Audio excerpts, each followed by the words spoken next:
ಪ್ರಿಯ ವಿದ್ಯಾರ್ಥಿಗಳೇ, ನಿಮಗೆ ಈ ಸಂಸ್ಕೃತ ತರಗತಿಗಳಿಗೆ ಆಧಾರದ ಸ್ವಾಗತ.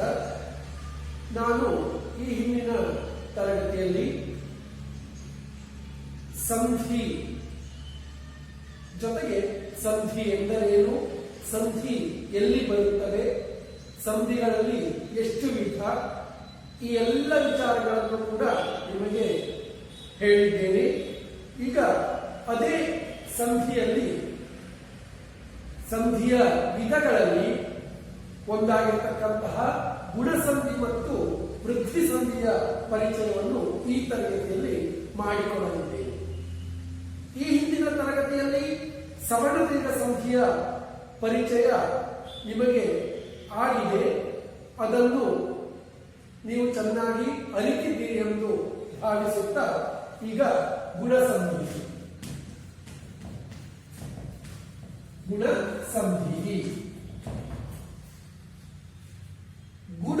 ಇಲ್ಲಿ ಗುಣ ಅಂತ ಹೇಳುವ ಒಂದು ಪದ, ಸಂಧಿ ಅಂತ ಹೇಳುವುದು ಗುಣ ಸಂಧಿ.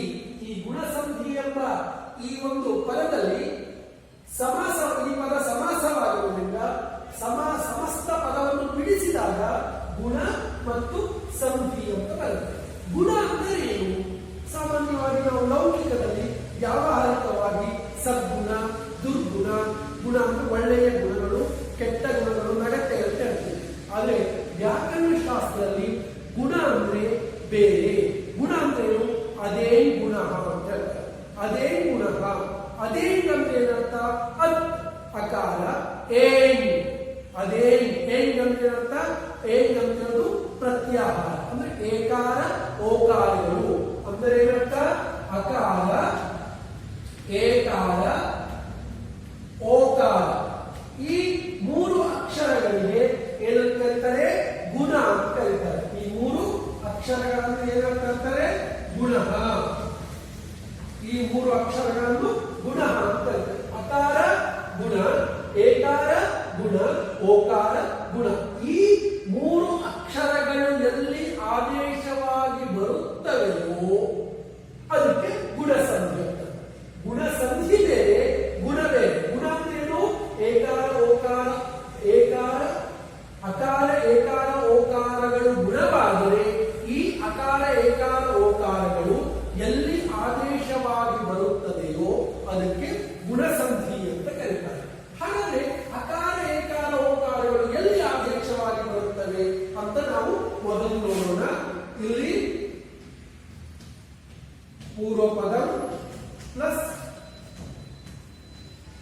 ಉತ್ತರ ಪದ ಈಕ್ವಲ್ ಆದೇಶ. ಪೂರ್ವ ಪದ ಉತ್ತರ ಪದ ಈಕ್ವಲ್ ಆದೇಶ. ಗುಣಸಂಧಿ ಬರಬೇಕಾದ್ರೆ ಪೂರ್ವ ಪದದ ಕೊನೆಯ ಅಕ್ಷರ ಏನಾಗಿರಬೇಕು ಅಂದರೆ ಪೂರ್ವ ಪದದ ಕೊನೆಯ ಅಕ್ಷರ ಅ ಅಥವಾ ಆ ಆಗಿರಬೇಕು. ಪೂರ್ವ ಪದದ ಕೊನೆಯ ಅಕ್ಷರ ಏನಾಗಿರಬೇಕು? ಅಕಾರ ಅಥವಾ ಆಕಾರವಾಗಿರಬೇಕು. ಉತ್ತರ ಪದದ ಮೊದಲನೇ ಅಕ್ಷರ ಏನಾಗಿರಬೇಕು? ಈ ಅಥವಾ ಈಕಾರ, ಉ ಅಥವಾ ಊಕಾರ, ರು ಅಥವಾ ಋಕಾರ. ಈ ರೀತಿ ಮೂರು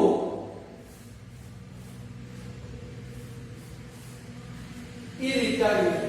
ಅಕಾರಕ್ಕೆ ಇಕಾರ ಈಕಾರ ಪರವಾಗಿದ್ದಾಗ, ಅಕಾರಕ್ಕೆ ಇಕಾರ ಈಕಾರ ಪರವಾಗಿದ್ದಾಗ ಏನಾದೇಶ ಬರುತ್ತೆ? ಏಕಾರ ಆದೇಶ ಬರುತ್ತೆ. ಅಕಾರಕ್ಕೆ ಉಕಾರ ಪರವಾಗಿದ್ದಾಗ ಏನಾದೇಶ ಬರುತ್ತೆ? ಓಕಾರ ಆದೇಶ ಬರುತ್ತೆ. ಅಕಾರಕ್ಕೆ ಋಕಾರ ಪರವಾಗಿದ್ದಾಗ ಅರುಕಾರ ಆದೇಶ ಬರುತ್ತೆ. ಹಾಗಾಗಿ ಏಕಾರ, ಓಕಾರ, ಅರ್ಕಾರಗಳು ಆದೇಶವಾಗಿ ಬಂದರೆ ಅದು ಗುಣಸಂಧಿಯಾಗುತ್ತದೆ. ಇನ್ನೊಮ್ಮೆ ಹೇಳ್ತೀನಿ, ಅಕಾರಕ್ಕೆ ಇಕಾರ ಪರವಾಗಿದ್ದಾಗ ಏಕಾರ ಬಂದರೆ ಅದು ಗುಣಸಂಧಿ. ಹಾಗೆ ಅಕಾರಕ್ಕೆ ಉಕಾರ ಬಂದರೆ ಏನಾಗುತ್ತೆ? ಉಕಾರ ಪರವಾಗಿದ್ದಾಗ ಓಕಾರ ಆದೇಶವಾಗಿ ಬರುತ್ತೆ. ಹಾಗೆ ಅಕಾರಕ್ಕೆ ಋಕಾರ ಪರವಾಗಿದ್ದಾಗ ಅರುಕಾರ ಆದೇಶವಾಗಿ ಬರುತ್ತೆ. ಹಾಗೆ ಬಂದರೆ ಅದು ಗುಣಸಂಧಿ. ಹಾಗಾದ್ರೆ ಈ ಗುಣಸಂಧಿಯ ಸೂತ್ರ ಯಾವುದು? ಆದ್ಗುಣಃ. ಗುಣಸಂಧಿಯ ಸೂತ್ರ ಯಾವುದು? ಆದ್ಗುಣಃ ಅಂತ ಪಾಣಿನಿಯ ಸೂತ್ರ. ಗುಣಸಂಧಿಯ ಸೂತ್ರ ಆದ್ಗುಣಃ. ಅವರ್ಣ ಅಚಿಪರೆ ಪೂರ್ವಪರಯೋಃ ಏಕೋ ಗುಣಃ ಆದೇಶಃ ಸ್ಯಾತ್. ಅವರ್ಣ ಅಕಾರ ಅಂತ ಅದು ಹ್ರಸ್ವಕಾರವಾಗಿರ್ಬೋದು ಅಥವಾ ದೀರ್ಘಕಾರವಾಗಿರ್ಬೋದು. ಅಕಾರಕ್ಕೆ ಅಚಿಪರೆ, ಅಚಿ ಅಂದ್ರೆ ಅವರ್ಣ, ಅಚಿಪರೆ ಅಚ್ಚ ಅಂದ್ರೆ ಸ್ವರಗಳೆಲ್ಲವೂ ತಗೊಳ್ಬಾರ್ದು. ಇಲ್ಲಿ ಇಕಾರ ಉಕಾರ ಋಕಾರಗಳನ್ನು ಮಾತ್ರ ತಗೊಳ್ಬೇಕು. ಯಾಕಂದ್ರೆ ಇಲ್ಲಿ ಸಾಮಾನ್ಯ ಸಂಜ್ಞೆ ಎಲ್ಲಿರುತ್ತೋ ತುಲ್ಯಾಸ್ಯ ಪ್ರಯತ್ನ ಸವರ್ಣ, ಸವರ್ಣವಾಗಿರ್ತಕ್ಕಂತಹ ಅಕ್ಷರಗಳು ಮಾತ್ರ. ಅಚ್ಚಿನಲ್ಲಿ ಒಟ್ಟು ಆ ಈ ರು ಎ ಓ ಐ ಔ ಇವೆಲ್ಲವೂ ಇದ್ದರೂ ಕೂಡ ಅಕಾರಕ್ಕೆ ಸವರ್ಣವಾಗಿರ್ತಕ್ಕಂತಹ, ಹಾಗೆ ಅಕಾರಕ್ಕೆ ಸವರ್ಣವಾಗಿರ್ತಕ್ಕಂತಹ ಈ ಮೂರು ಅಕ್ಷರಗಳಿಗೆ ಕ್ರಮವಾಗಿ ಏಕಾರ ಬರುತ್ತೆ. ಆದ್ಗುಣಃ ಅವರ್ಣ ಅಚಿಪರೆ ಪೂರ್ವಪರಯೋ. ಪೂರ್ವದಲ್ಲಿರ್ತಕ್ಕಂತಹ ಅಕಾರಕ್ಕೆ ಪರದಲ್ಲಿರ್ತಕ್ಕಂತಹ ಇಕಾರವಾಗಲಿ ಉಕಾರವಾಗಲಿ ಉಕಾರವಾಗಲಿ ಎಂಬಂತೆ ಗುಣಃ ಸ್ಯಾತ್. ಅವರ್ಣ ಅಚಿಪರೆ ಪೂರ್ವಪರಯೋ ಏಕೋ ಅಂದ್ರೆ ಈ ಎರಡು ಅಕ್ಷರಗಳಿಗೆ ಏಕಃ ಗುಣಃ ಆದೇಶ ಸ್ಯಾತ್. ನಾನು ಹಿಂದೆ ಹೇಳಿದ್ದೀನಿ ಗುಣ ಅಂತೇನು, ಅಕಾರ ಏಕಾರ ಓಕಾರಗಳಿಗೆ ಗುಣ ಅಂತ ಹೇಳಿದ್ದೀನಿ. ಹಾಗೆ ಈ ಮೂರು ಆದೇಶಗಳು ಬರುತ್ತವೆ ಅಂತ ಈ ಸೂತ್ರದ ಮೂಲಕ ನಾವು ಗುಣಸಂಧಿಯನ್ನು ಅವಲೋಕಿಸಬಹುದು. ಹಾಗಾಗಿ ಉದಾಹರಣೆಯನ್ನು ನೋಡೋಣ. ಗುಣಸಂಧಿಯ ಉದಾಹರಣೆ ಯಾವುದಂತ ನೋಡೋಣ. ಹರೇ, ಇಲ್ಲಿ ಉದಾಹರಣೆ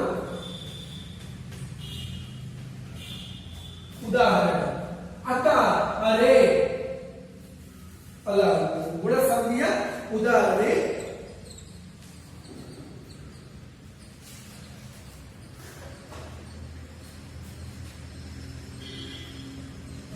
ದೇವ ಪ್ಲಸ್ ಇಂದ್ರಃ. ದೇವ ಪ್ಲಸ್ ಇಂದ್ರಃ. ದೇವ ಈ ಪದದ ಕೊನೆಯ ಅಕ್ಷರ ಅಕಾರ, ಇಂದ್ರಃ ಈ ಪದದ ಮೊದಲನೇ ಅಕ್ಷರ ಇಕಾರ. ನೋಡಿ, ಅಕಾರಕ್ಕೆ ಏನ್ ಪರವಾಗಿದೆ? ಇಕಾರ ಪರವಾಗಿದೆ.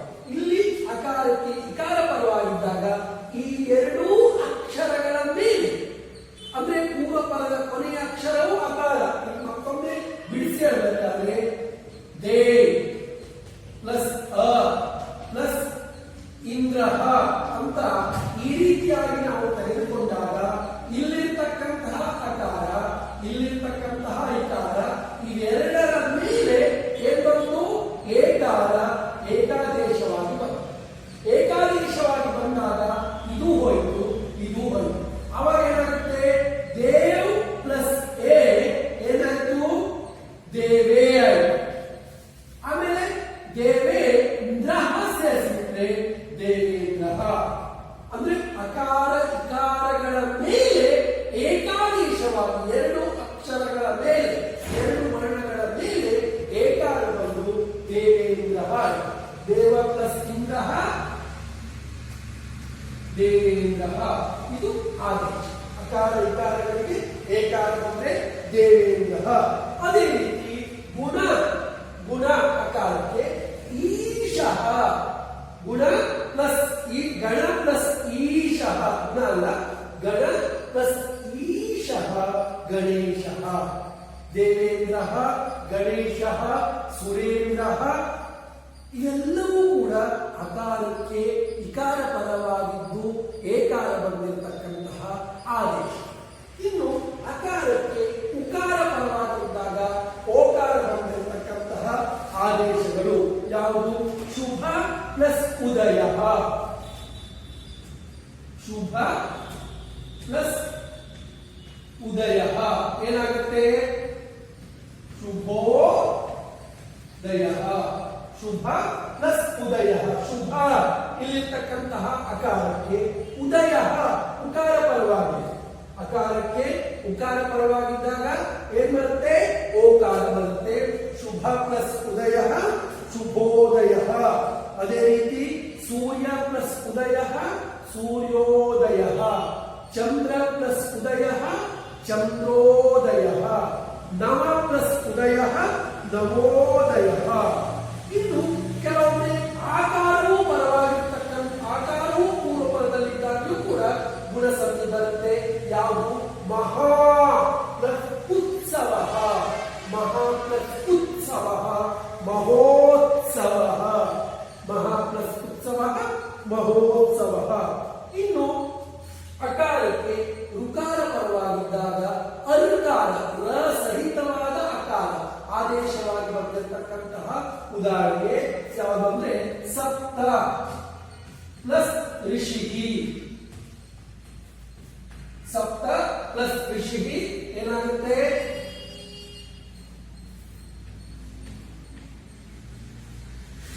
ಸಪ್ತರ್ಷಿ. ಸಪ್ತ ಅಲ್ಲಿ ಸಪ್ತ ಅಂತ ಹೇಳುವಲ್ಲಿ ಅಕಾರ ಇದೆ, ಋಷಿ ಅಂತ ಹೇಳುವಲ್ಲಿ ಋಕಾರ ಇದೆ. ಅಕಾರಕ್ಕೆ ಋಕಾರ ಪರವಾಗಿದ್ದಾಗ ಅರುಕಾರ ಸಪ್ತರ್ ಅರು ಕೇಳಿಸ್ತಾ ಇದೆ ಅಲ್ವಾ? ಸಪ್ತರ್ ಶಿಹಿ ಸಪ್ತರ್ಷಿ. ಇಲ್ಲಿ ಗುಣಸಂಧಿಯ ಉದಾಹರಣೆ ಸಪ್ತರ್ಷಿ. ಮಹಾ ಪ್ಲಸ್ ಋಷಿ ಮಹರ್ಷಿ. ದೇವ ಪ್ಲಸ್ ಋಷಿ ದೇವರ್ಷಿ. ಎಲ್ಲೆಲ್ಲಿ ಅರ್ ಕೇಳಿಸುತ್ತೋ ಅವೆಲ್ಲವೂ ಕೂಡ ಗುಣಸಂಧಿ.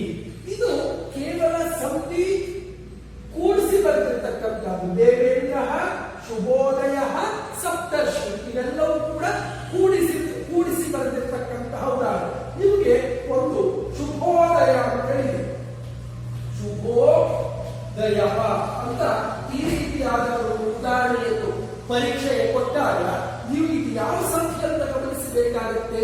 ನೋಡಿ, ಪದದ ಮಧ್ಯದಲ್ಲಿ ಎಲ್ಲೆಲ್ಲಿ ಓಕಾರ ಇರುತ್ತೋ ಅವೆಲ್ಲವೂ ಕೂಡ ನೀವು ಗುಣಸಂಖ್ಯೆ ಅಂತ ಗೆಸ್ ಮಾಡಬೇಕು. ಪದದ ಮಧ್ಯದಲ್ಲಿ ಏಕಾರವಾಗಲಿ ಓಕಾರವಾಗಲಿ ಅಲ್ಕಾರವಾಗಲಿ ಇದ್ದರೆ ಅದು ಗುಣಸಂಧಿ ಅಂತ ಭಾವಿಸಬೇಕು. ಆದರೆ ಅದು ಸಂಸ್ಕೃತ ಪದವೇ ಆಗಿರಬೇಕು.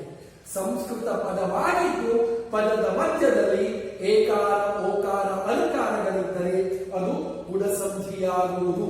ಹಾಗಾದ್ರೆ ಇದನ್ನು ಬಿಡಿಸುವುದು ಹೇಗೆ ಅಂದರೆ, ಇಲ್ಲಿ ಓಕಾರ ಇದೆ, ಓಕಾರ ಯಾವುದರ ಮೇಲೆ ಬಂದಿದೆ ಅಂತ ನಾವು ಗಮನಿಸಬೇಕು. ಓಕಾರ ಯಾವುದ್ರ ಮೇಲೆ ಬಂದಿದೆ ಅವಾಗ ಈ ಚಾರ್ಟ್ ಇಟ್ಕೊಳ್ಳಿ. ಓಕಾರ ಯಾವುದ್ರ ಮೇಲೆ ಬಂದಿದೆ? ಓ ಅಕಾರ ಉಕಾರದ ಮೇಲೆ ಓಕಾರ ಬಂದಿದೆ. ಹಾಗಾದ್ರೆ ಉತ್ತರ ಪದದ ಮೊದಲನೇ ಅಕ್ಷರ ಏನಾಗುತ್ತೆ? ಉಕಾರವಾಗುತ್ತೆ. ಹಾಗಾದ್ರೆ ಏನ್ ಮಾಡಬೇಕು? ಓಕಾರ ತೆಗೆದು ಉಕಾರ ಹಾಕಬೇಕು. ಅವಾಗ ಏನಾಯ್ತು? ಉದಯ. ಅಲ್ಲಿ ಶುಭ ಅಂತ ಹಾಗೆ ಇರುತ್ತೆ, ಶುಭ ಪ್ಲಸ್ ಉದಯ ಶುಭೋದಯ. ನೋಡಿ, ಇಲ್ಲ ಬಿಡಿಸ್ತಾರೆ. ಓಕಾರ ತೆಗೆದು ಉಕಾರ ಹಾಕಬೇಕು ಅಂದ್ರೆ ನಿಮ್ಗೆ ಪೂರ್ವ ಪದ ಸಾಮಾನ್ಯವಾದದ್ದು. ಇಕಾರವಿದ್ದರೂ ಅಕಾರವಿರುತ್ತದೆ, ಉಕಾರವಿದ್ದರೂ ಅಕಾರವಿರುತ್ತದೆ, ಋಕಾರವಿದ್ದರೂ ಅಕಾರವಿರುತ್ತದೆ. ಇದು ಸಾಮಾನ್ಯವಾಗಿರುತ್ತೆ. ಈ ಉತ್ತರ ಪದದ ಮೊದಲನೇ ಅಕ್ಷರ ಇಕಾರವಿರಲಿ ಉಕಾರವಿರಲಿ ಋಕಾರವಿರಲಿ, ಆದರೆ ಪೂರ್ವ ಪದದ ಕೊನೆಯ ಅಕ್ಷರ ಅಕಾರವೇ ಇರುತ್ತದೆ. ಹಾಗಾಗಿ ಇದು ಸಾಮಾನ್ಯವಾಗಿದೆ. ಆದರೆ ಉತ್ತರ ಪದದ ಮೊದಲನೇ ಅಕ್ಷರ ಇಕಾರವಿದ್ದರೆ ಮಾತ್ರ ಏಕಾರ. ಹಾಗಾದ್ರೆ ನೀವು ಏನ್ ತಿಳ್ಕೊಳ್ಬೇಕು? ಕೂಡಿಸಿ ಬರೆದಾಗ ಏಕಾರ ಇತ್ತು ಅಂತ ಹೇಳಿದ್ರೆ ಏಕಾರ ತೆಗೆದು ಇಕಾರ ಹಾಕಬೇಕು. ಆಟೋಮೆಟಿಕ್ ಆಗಿ ಅಲ್ಲಿ ಅಕಾರ ಇದ್ದೇ ಇರುತ್ತೆ. ಉದಾಹರಣೆ ದೇವೇಂದ್ರ ಅಂತ ಹೇಳಿದೆ, ದೇವೇಂದ್ರ ಅಂತ ಹೇಳಿದೆ. ಓ ದೇವೇ ಇದು ಪದದ ಮಧ್ಯ ತಗೊಂಡಾಗ ಏ ತೆಗೆದು ಏನ್ ಹಾಕ್ಬೇಕು? ಈ ಹಾಕಿ ಇಂದ್ರ ವೇ ತೆಗೆದು ಇಂದ್ರ ವೇ ತೆಗೆದು ವಕಾರದಲ್ಲಿರ್ತಕ್ಕಂಥ ಏ ತೆಗೆದು ಇಕಾರ ಹಾಕಿದಾಗ ಇಂದ್ರ ಆಯಿತು. ಅಲ್ಲಿ ವಕಾರ ಹಾಗೆ ಇರುತ್ತೆ, ದೇವ ಪ್ಲಸ್ ಇಂದ್ರ ದೇವೇಂದ್ರ. ಹಾಗಾಗಿ ಇದು ಬಿಡಿಸುವ ಕ್ರಮವೂ ಸುಲಭವಾಗಿ ನೀವು ತಿಳ್ಕೊಂಡಾಗೆ ಆಯಿತು ಅಂತ ನಾನು ಭಾವಿಸ್ತೀನಿ. ಹಾಗಾಗಿ ಇನ್ನೊಮ್ಮೆ ಹೇಳ್ತೀನಿ, ಪೂರ್ವ ಪದದ ಕೊನೆಯ ಅಕ್ಷರವಾದ ಅಕಾರ ಆಕಾರಕ್ಕೆ ಅಂದ್ರೆ ರಸ್ವ ಅಥವಾ ದೀರ್ಘಾಕ್ಷರವಾದ ಅಕಾರಕ್ಕೆ, ರಸ್ವ ಅಥವಾ ದೀರ್ಘಾಕ್ಷರವಾದ ಇಕಾರ ಉಕಾರ ಉಕಾರಗಳು ಪರವಾದಾಗ ಕ್ರಮವಾಗಿ ಏಕಾರ ಓಕಾರ ಅನುಕಾರಗಳು ಆದೇಶವಾಗಿ ಬಂದರೆ ಅದನ್ನ ಯಾವ ಸಂಧಿ ಅಂತ ಗುರುತಿಸಬೇಕು? ಗುಣಸಂಧಿ ಅಂತ ತಿಳ್ಕೊಳ್ಬೇಕಾಗುತ್ತೆ. ಸಾಮಾನ್ಯವಾಗಿ ನಾವು ಇಲ್ಲಿ ಈ ಗುಣಸಂಧಿಯಲ್ಲಿ ಅಥವಾ ಪ್ರತಿಯೊಂದು ಸಂಧಿಯಲ್ಲಿ ಕೂಡ ಕೆಲವೊಮ್ಮೆ ಆದೇಶವೂ ಆಗುತ್ತೆ, ಆಗಮವೂ ಆಗುತ್ತೆ, ಲೋಪವೂ ಆಗುತ್ತೆ. ಹಾಗಾಗಿ ಇದು ಆದೇಶ. ಗುಣಸಂಧಿ ಏಕಾರ ಆದೇಶ. ಎರಡು ವರ್ಣಗಳ ನಡುವೆ ಎರಡು ವರ್ಣಗಳನ್ನು ಹೊಡೆದೋಡಿಸಿ ಅಥವಾ ಎರಡು ವರ್ಣಗಳ ಮೇಲೆ ಒಂದು ವರ್ಣ ಬರುತ್ತೆ, ಅದು ಆದೇಶ ಅಂದ್ರೆ ಏನು ಅಂದ್ರೆ ಸಾಮಾನ್ಯವಾಗಿ ಹೇಳ್ತಾರೆ ಶತ್ರುವದ ಆದೇಶ.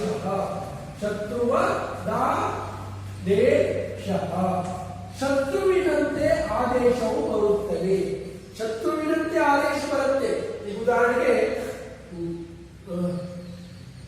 ಮಹಾ ಪ್ಲಸ್ ಇಂದ್ರ ಅಂತ ಇದೆ. ಮಹಾ ಪ್ಲಸ್ ಇಂದ್ರ. ಇಲ್ಲಿ ಮಹಾ ಈ ಪದದ ಕೊನೆಯ ಅಕ್ಷರ ಯಾವುದು? ಆ. ಈ ಪದದ ಮೊದಲನೇ ಅಕ್ಷರ ಯಾವುದು? ಈ. ಈ ಪದದ ಮೊದಲನೇ ಅಕ್ಷರ ಆ. ಈ ಪದದ ಕೊನೆಯ ಅಕ್ಷರ ಆ. ಈ ಪದದ ಮೊದಲನೇ ಅಕ್ಷರ ಇಕಾರ. ಆಕಾರಕ್ಕೆ ಇಕಾರ ಪರವಾಗಿದೆ. ಈ ಆಕಾರಕ್ಕೆ ಇಕಾರ ಪರವಾಗಿದ್ದಾಗ ಯಾವ ಆದೇಶ ಬರುತ್ತೆ? ಏಕಾರ ಬರುತ್ತೆ. ಯಾವ ಆದೇಶ ಬರುತ್ತೆ? ಏಕಾರ ಬರುತ್ತೆ. ಅವಾಗ ಏನಾಯ್ತು?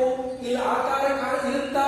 ಇಲ್ಲ. ಯಾಕಂದ್ರೆ ಆಕಾರ ಇಕಾರ ಜೊತೆಗೆ ಈ ಏಕಾರ ಜಗಳ ಆಗುತ್ತೆ. ಜಗಳವಾಗಿ ಇದನ್ನು ಈ ಎರಡು ಅಕ್ಷರಗಳೊಂದಿಗೆ ಜಗಳವಾಗಿ ಅದನ್ನು ಹೊಡೆದೋಡಿಸಿ ಆ ಎರಡು ಅಕ್ಷರಗಳ ಸ್ಥಾನದಲ್ಲಿ ತಾನು ಬಂದು ಕೂತ್ಬಿಡುತ್ತೆ ಏಕಾರ.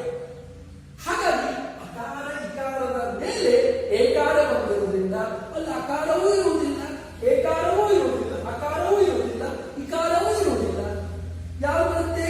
ಏಕಾರ. ಅವಾಗ ಏನಾಯ್ತು? ಆ ಹೋಗಿ ಈ ಹೋಗಿ ಇವೆರಡರ ಸ್ಥಾನದಲ್ಲಿ ಬಂತು ಏಕಾರ ಬಂದ್ರೆ ಮಹ ಪ್ಲಸ್ ಎ ಏನಾಯ್ತು? ಮಹೇ. ಗ್ರಹ ಸೇರಿಸಿ ಮಹೇಂದ್ರ. ಹಾಗಾಗಿ ಇದು ಶತ್ರುವಿನಂತೆ ಬರುತ್ತಂತೆ ಆದೇಶ. ಆದೇಶ ಯಾವಾಗಲೂ ಶತ್ರುವಿನಂತೆ. ಒಂದು ಅಕ್ಷರದ ಮೇಲೆ ಇನ್ನೊಂದು ಅಕ್ಷರ ಬಂತು ಅಂದ್ರೆ ಅದು ಶತ್ರುವಿನಂತೆ. ಈಗ ನೀವು ಕೂತಿದ್ದೀರಿ, ನಿಮ್ಮ ಸ್ಥಾನವನ್ನು ಇನ್ನೊಬ್ಬ ಆಕ್ರಮಿಸ್ತಾನೆ ಅಂತ ಹೇಳಿದ್ರೆ ನೀವು ನಿಮಗೆ ಇಷ್ಟವಿಲ್ಲದ ಹಾಗೆ ಇನ್ನೊಬ್ಬ ಬಂದು ಕೂತ್ಕೊಳ್ತಾನೆ ಅಂದ್ರೆ ಒಂದು ನೀವು ಅಲ್ಲಿ ಕೂತಿರಬಾರದು.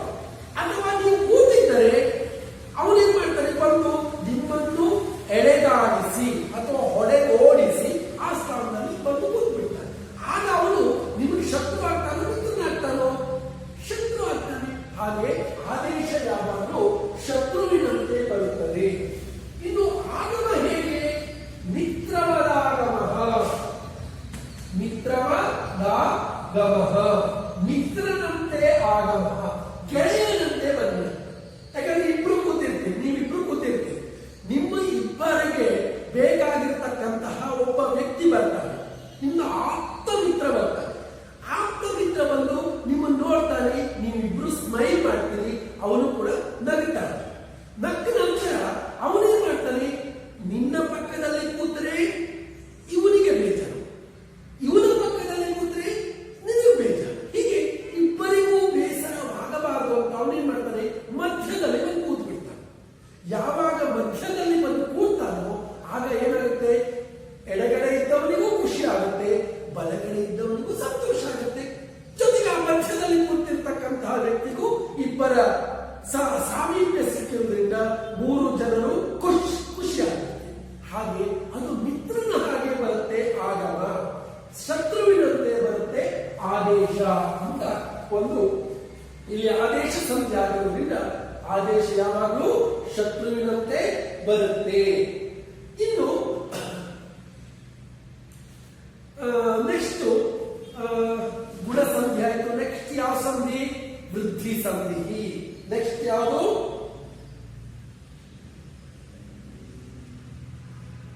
ನೆಕ್ಸ್ಟ್ ಯಾವ ಸಂಧಿ? ವೃದ್ಧಿ ಸಂಧಿ. ವೃದ್ಧಿ ಸಂಧಿ. ಈಗ ವೃದ್ಧಿ ಸಂಧಿ ವೃದ್ಧಿ ಸಂಧಿಃ ವೃದ್ಧೇಃ ಸಂಧಿಃ ವೃದ್ಧಿ ಸಂಧಿಃ ಅತ್ರ ವೃದ್ಧೇಃ ವೃದ್ಧಿ ಮತ್ತು ಸಂಧಿ ಎಂಬ ಈ ಒಂದು ಸಮಾಸದಲ್ಲಿ ಎರಡು ಪದಗಳಿವೆ. ಒಂದು ವೃದ್ಧಿ, ಇನ್ನೊಂದು ಸಂಧಿ. ವೃದ್ಧಿ ಅಂದ್ರೆ ಏನು? ವೃದ್ಧಿ ಅಂದ್ರೆ ಬೆಳವಣಿಗೆ ಅಂತ, ಅಭಿವೃದ್ಧಿ ಅಂತ ನಾವು ಕರಿತೀವಿ. ಆದ್ರೆ ವ್ಯಾಕರಣ ಶಾಸ್ತ್ರದಲ್ಲಿ ವೃದ್ಧಿ ಎಂಬ ಅರ್ಥವೇ ಬೇರೆ. ವೃದ್ಧಿ ಆದೈ ಅಂತ ಹೇಳ್ತೀವಿ. ವೃದ್ಧಿರಾದೈ ಆದೈ ವೃದ್ಧಿ ಸಂಜ್ಞಃ ಸ್ಯಾತ್. ವೃದ್ಧಿ ಸಂಜ್ಞಂಚ ಸ್ಯಾತ್ ಅಂದ್ರೆ ಯಾವುದು? ಆಕಾರ, ಐಕಾರ, ಔಕಾರಗಳಿಗೆ ವೃದ್ಧಿ ಅಂತ ಕರಿತೀವಿ. ಆಕಾರ, ಐಕಾರ, ಔಕಾರಗಳು ಈ ಮೂರು ಅಕ್ಷರಗಳನ್ನು ಏನಂತ ಕರಿತೀವಿ ನಾವು? ವೃದ್ಧಿ. ಇದು ಸಂಜ್ಞೆ. ಆಕಾರವು ವೃದ್ಧಿ, ಐಕಾರವು ವೃದ್ಧಿ, ಔಕಾರವು ವೃದ್ಧಿ. ಈ ಮೂರು ಅಕ್ಷರಗಳನ್ನು ವೃದ್ಧಿ ಅಂತ ಕರಿತೀವಿ. ಹಾಗಾಗಿ ಈ ಮೂರು ಅಕ್ಷರಗಳು ಎಲ್ಲಿ ಆದೇಶವಾಗಿ ಬರುತ್ತದೆಯೋ ಅದಕ್ಕೆ ವೃದ್ಧಿ ಸಂಧಿ. ಈ ಮೂರು ಅಕ್ಷರಗಳು ಯಾವುದರ ಮೇಲೆ ಆದೇಶವಾಗಿ ಬರುತ್ತದೆಯೋ ಅದನ್ನ ವೃದ್ಧಿ ಸಂಧಿ ಅಂತ ಕರಿತೀವಿ. ಹಾಗಾದ್ರೆ ವೃದ್ಧಿ ಸಂಧಿಯ ಸೂತ್ರ ಯಾವುದು ಅಂದರೆ ವೃದ್ಧಿರೇಚಿ. ವೃದ್ಧಿ ರೇಚಿ ಅಂತ ಹೇಳುದು ಇದು ವೃದ್ಧಿ ಸಂಧಿಯ ಪಾಣಿನೀಯ ಸೂತ್ರ. ಏನ್ ಹೇಳ್ತಾನೆ ಆ ಸೂತ್ರದಲ್ಲಿ ಅಂದರೆ ಆ ಏಚಿ ಪರೇ ಪೂರ್ವಪರಯೋಃ ವೃದ್ಧಿ ಏಕಾದೇಶಃ ಸ್ಯಾತ್. ಆ ಏಚಿ ಪರೇ ಅಕಾರಕ್ಕೆ ಏಚಿ, ಎ, ಓ, ಐ, ಔಕಾರಗಳು ಪರವಾಗಿದ್ದಾಗ ಪೂರ್ವಪರಯೋಃ ಏಕಃ ವೃದ್ಧಿ ಆದೇಶಃ ಸ್ಯಾತ್. ಪೂರ್ವಪರಯೋಃ ವೃದ್ಧಿ ಸ್ಯಾತ್ ಅಂತ ಹೇಳ್ತಾರೆ. ಅಂದ್ರೆ ಇಲ್ಲಿ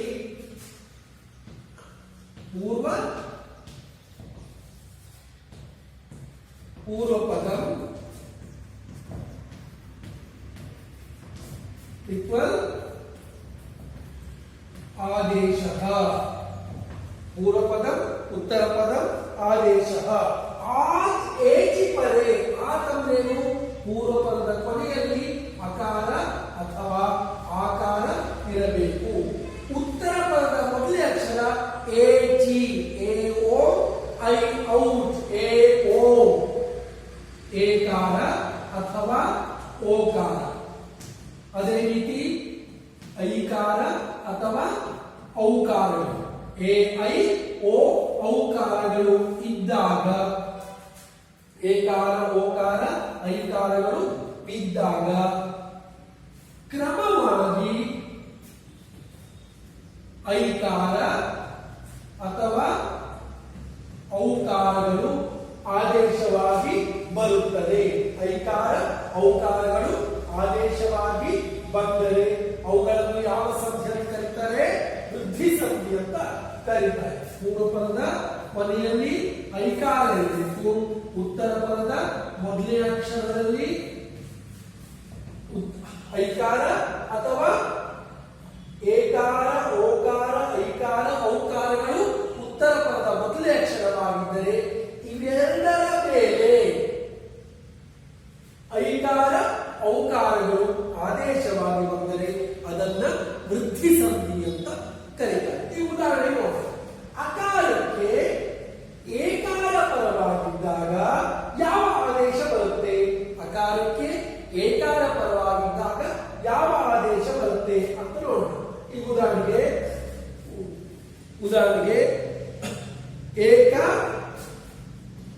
ಏಕ ಪ್ಲಸ್ ಏಕಂ, ಏಕ ಪ್ಲಸ್ ಏಕಂ. ಏಕ ಈ ಪದದ ಕೊನೆಯ ಅಕ್ಷರ ಅಕಾರ, ಏಕ ಅಕಾರ.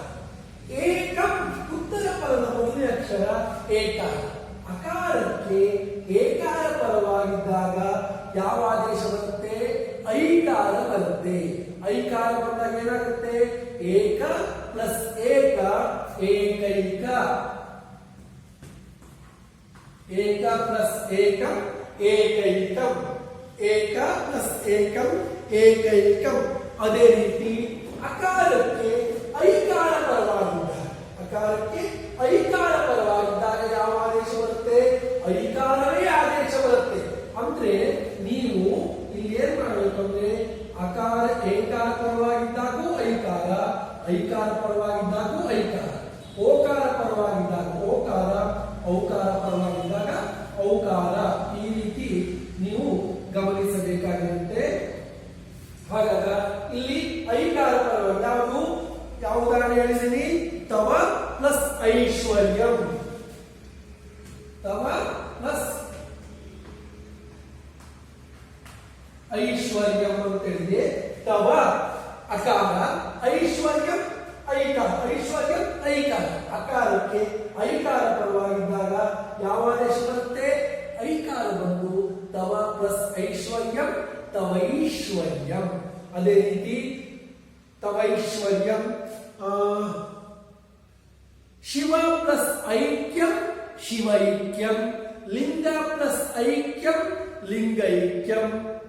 ಈ ರೀತಿಯಾಗಿ ಅಕಾರಕ್ಕೆ ಐಕಾರ ಪರವಾಗಿದ್ದಾಗ ಐಕಾರ, ಐಕಾರ ಪರವಾಗಿದ್ದಾಗ್ಯೂ ಐಕಾರ, ಏಕಾರ ಪರವಾಗಿದ್ದಾಗ್ಯೂ ಐಕಾರನೇ ಆದೇಶವಾಗಿ ಬರುತ್ತೆ. ಅದೇ ರೀತಿ ಅಕಾರಕ್ಕೆ ಓಕಾರ ಪರವಾಗಿದ್ದಾಗ ಯಾವ ಆದೇಶ ಬರುತ್ತೆ? ಔಕಾರ ಆದೇಶವಾಗಿ ಬರುತ್ತೆ. ಯಾವುದು? ತಸ್ಯ ಪ್ಲಸ್ ಓದನಃ ತಸ್ಯೌದನಃ, ತಸ್ಯ ಪ್ಲಸ್ ಓದನಃ, ತಸ್ಯ ಪ್ಲಸ್ ಓದನಃ ತಸ್ಯೌದನಃ. ತಸ್ಯ ಅಕಾರಕ್ಕೆ, ಓದನಃ ಓಕಾರ, ಅಕಾರಕ್ಕೆ ಓಕಾರ ಪರವಾಗಿದ್ದಾಗ ಔಕಾರ ಬರುತ್ತೆ. ಹಾಗಾಗಿ ಇಲ್ಲಿ ತಸ್ಯ ಅಕಾರ ಇದೆ, ಓದನಃ ಓಕಾರ ಇದೆ. ಅಕಾರ ಓಕಾರಗಳ ಮೇಲೆ ಔಕಾರ ಬಂದ್ರೆ ತಸ್ಯೌದನಃ. ಅದೇ ರೀತಿ ಅಕಾರಕ್ಕೆ ಔಕಾರ ಪರವಾಗಿದ್ದಾಗ ಯಾವ ಆದೇಶ ಬರುತ್ತೆ? ಔಕಾರವೇ ಬರುತ್ತೆ. ಉದಾಹರಣೆಗೆ ಮಹಾ ಪ್ಲಸ್ ಔತ್ಸುಕ್ಯಂ, ಮಹಾ ಪ್ಲಸ್ ಔತ್ಸುಕ್ಯಂ ಮಹೌತ್ಸುಕ್ಯಂ, ಮಹಾ ಪ್ಲಸ್ ಔ ಸು, ಮಹಾ ಪ್ಲಸ್ ಔತ್ಸುಕ್ಯಂ, ಮಹಾ ಪ್ಲಸ್ ಔತ್ಸುಕ್ಯಂ ಮಹೌತ್ಸುಕ್ಯಂ, ಔತ್ಸು ಔತ್ಸುಕ್ಯಂ ಮಹೌತ್ಸುಕ್ಯಂ. ಅದೇ ರೀತಿ ಇನ್ನು ಅನೇಕ ಉದಾಹರಣೆಗಳನ್ನು ನೀವು ನೋಡಬಹುದು. ಹಾಗಾಗಿ ಅಕಾರಕ್ಕೆ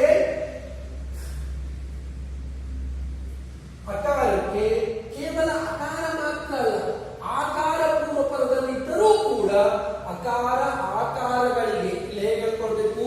ನೀವು ನಿಯಮ ಹ್ರಸ್ವ ಅಥವಾ ದೀರ್ಘ ಅಕ್ಷರವಾದ ಅಕಾರಕ್ಕೆ ಏಕಾರ ಐಕಾರ ಪರವಾಗಿದ್ದಾಗ ಐಕಾರ ಆದೇಶವಾಗಿ ಬರುತ್ತೆ. ಓಕಾರ ಔಕಾರ ಪರವಾಗಿದ್ದಾಗ ಔಕಾರ ಆದೇಶವಾಗಿ ಬಂದರೆ ಅದನ್ನ ಯಾವ ಸಂಧಿ ಅಂತ ನಾವು ತಿಳ್ಕೊಳ್ಬಹುದು? ವೃದ್ಧಿ ಸಂಧಿ ಅಂತ ತಿಳ್ಕೊಳ್ಬಹುದು. ಹಾಗಾಗಿ ಗುಣಸಂಧಿ ಅಕಾರ ಇಕಾರಕ್ಕೆ ಏಕಾರ ಬಂದರೆ ಗುಣಸಂಧಿ, ಅದೇ ಅಕಾರಕ್ಕೆ ಏಕಾರ ಪರವಾಗಿದ್ದಾಗ ಐಕಾರ ಬಂದರೆ ವೃದ್ಧಿ ಸಂಧಿ. ಹೀಗೆ ಗುಣಸಂಧಿ ಮತ್ತು ವೃದ್ಧಿ ಸಂಧಿಗಳೆರಡನ್ನೂ ಕೂಡ ಈ ಒಂದು ತರಗತಿಯಲ್ಲಿ ನಾನು ನಿಮಗೆ ತಿಳಿಯಪಡಿಸುತ್ತಾ ಇಂದಿನ ಪಾಠವನ್ನು ಇಲ್ಲಿಗೆ ಸಮಾಪ್ತಿಗೊಳಿಸುತ್ತಿದ್ದೇನೆ. ಧನ್ಯವಾದ.